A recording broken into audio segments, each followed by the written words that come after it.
Saudaraku yang kekasih dalam Tuhan Yesus Kristus, selamat bertemu kembali dengan Renungan Pengerja. Tema kita kali ini adalah apa yang dikatakan spiritual combat. Sebelum kita mulai, mari kita minta pimpinan Tuhan. Mari kita berdoa. Bapa yang Maha Pengasih, kami mengucap syukur ketika hari ini kami boleh bersama-sama menjalani hari anugerah Tuhan. Dan biarlah dalam perenungan akan firman Tuhan, Tuhan menolong kami semua, sehingga kami boleh belajar dari kabar baik yang dari Tuhan dalam menjalani hidup. Tuhan menolong hamba-Mu dan memberkati apa yang disampaikannya seturut dengan kehendak Tuhan saja. Kendalikan segala kelemahan dan keterbatasannya Bapa. Kami mau menyerahkan semua ini di dalam nama Tuhan kami Yesus Kristus. Amin. Saudaraku yang kekasih, apakah itu spiritual combat? Spiritual combat adalah perjuangan untuk terus bergerak ke arah sinar yang tepat ketika di sekitar kita, di sekitar hidup kita, gelap yang sesungguhnya. Dan ketika saya dan saudara berbicara tentang spiritual combat, yaitu perjuangan untuk terus bergerak ke arah perang yang tepat walaupun sekeliling kita gelap, saya akan mulai dengan apa yang disebut keterpurukan. Setiap orang pernah mengalami keterpurukan, dan keterpurukan itu bisa berasal dari dua hal. Yang pertama adalah dari sesuatu yang ada di luar diri kita. Misalnya kita mengalami difitnah, kita mengalami penolakan, kita mengalami berbagai perbuatan yang mendatangkan kehancuran diri kita, pelecehan seksual, pemerkosaan, dan apa yang dikatakan ditinggalkan, diperlakukan tidak adil, mengalami keruntuhan emosional oleh berbagai tekanan-tekanan yang datangnya dari luar itu. Dan yang kedua adalah yang dari dalam sendiri. Ketika kita salah memilih pilihan, kita berjuang jor-joran untuk kenikmatan dan kemudian kita menjadi hancur di dalamnya.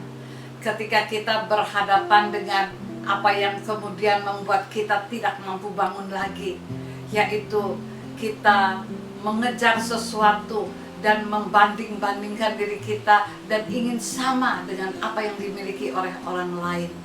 Ketika lingkungan sudah menghilangkan tujuan kita dan membuat kita menjadi salah dalam pilihan itu sendiri.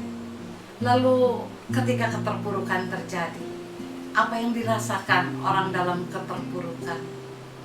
Biasanya keterpurukan membuat orang menolak dirinya, membuat orang menjadi gelap apa yang ada di depannya, kehilangan arah tujuan, membuat orang tidak percaya lagi bahwa hidup itu bisa dijalani dan berharap bahwa hidup itu mandek di situ saja. Ada sesuatu yang meruntuhkan seluruh bangunan hidup. Itu sebabnya kadang-kadang dalam keterpurukan, dalam kesunyian dan ketakutan menghadapi kehidupan, orang seringkali memilih pilihan yang salah dan bisa sampai mengakhiri hidupnya. Lalu bagaimana mencoba menghayati supaya kita dalam hal seperti ini kita justru bangun dan bisa terus bergerak. Mari kita lihat yang terjadi dengan anak yang hilang. Waktu ia meninggalkan rumah bapaknya, berfoya-foya dan menghabiskan semua yang ada padanya demi kenikmatan, akhirnya ia terpuruk di kandang babi, menjadi orang yang kerjanya memberi makan binatang babi dengan ampas makanan, yang bahkan dia minta pun dalam laparnya ia tidak diberi. Dalam keterasingan yang begitu menakutkan, maka anak yang bungsu ini, anak yang hilang ini menjadi begitu terpuruk. Dan dalam keterpurukannya, ia melakukan sesuatu yang luar biasa. Ia berani untuk menyadari, ini proses yang pertama, bahwa ia sedang ada dalam kondisi yang salah. Yang kedua, ia ingat pada rumah bapaknya. Dan ingatan ini menjadi sangat kuat. ingatan ini adalah bagian di mana dia akan berjalan terus pada satu arah yang tepat. Apa yang dikatakan terang yang tepat yang harus ditujunya. Maka yang ketiga adalah ketika ia menyadari, ketika ia sampai pada pemikiran tentang tujuan yang tepat, ia kemudian bangun dan berjalan. Saudara-saudara, ada banyak orang berpikir bangun dari keterpurukan itu gampang. Tidak gampang. Itu membutuhkan sebuah perjuangan untuk terus bergerak. Tapi anak yang hilang ini bangun dan berjalan sampai berjumpa dengan Bapaknya. Saudara-saudara, ini proses yang membutuhkan keberanian melawan ketakutan sendiri. Proses di mana dia harus belajar menerima kembali bahwa dirinya siap menghadapi hidup. Bahwa semua kondisi yang berubah tidak akan menghancurkan dia. Itu katanya pada Bapaknya, jadikan aku hamba-Mu. Itu yang dikatakan, ia tidak minta hak, dia tidak minta apa yang dikatakan sesuatu yang akan membuat dia marah dan kecewa, tapi dia mulai dengan apa yang dikatakan menerima dirinya, dan dia tahu ke arah mana ia akan menemukan perjalanan yang selamat. Bagaimana dengan saya dan saudara? Apa kita berani bangun dari keterpurukan dan bergerak ke arah yang tepat? Spiritual combat adalah sebuah panggilan untuk tetap menyadari ada Tuhan tempat aku berlabuh dan meneruskan hidup. Ada Tuhan yang akan dalam naungan cintanya kita siap menghadapi apa yang dikatakan reaksi lingkungan dan menemukan kembali arah tujuan hidup kita. Kita tidak membiarkan depresi menekan kita sedemikian berat, dan kita akan terus maju dengan kondisi itu.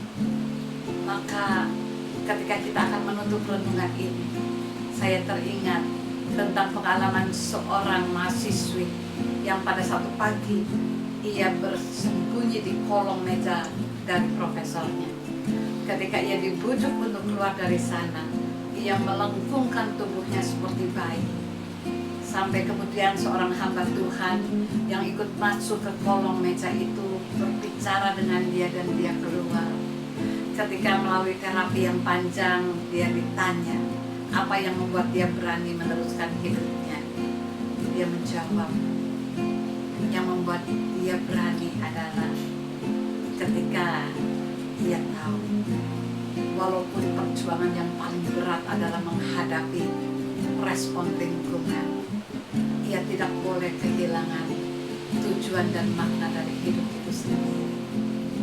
Hidup adalah anugerah Tuhan, dan arah yang tepat adalah berjalan terus ke arah Dia yang memeluk kita dan berkata, kita mulai lagi semua dengan yang baru.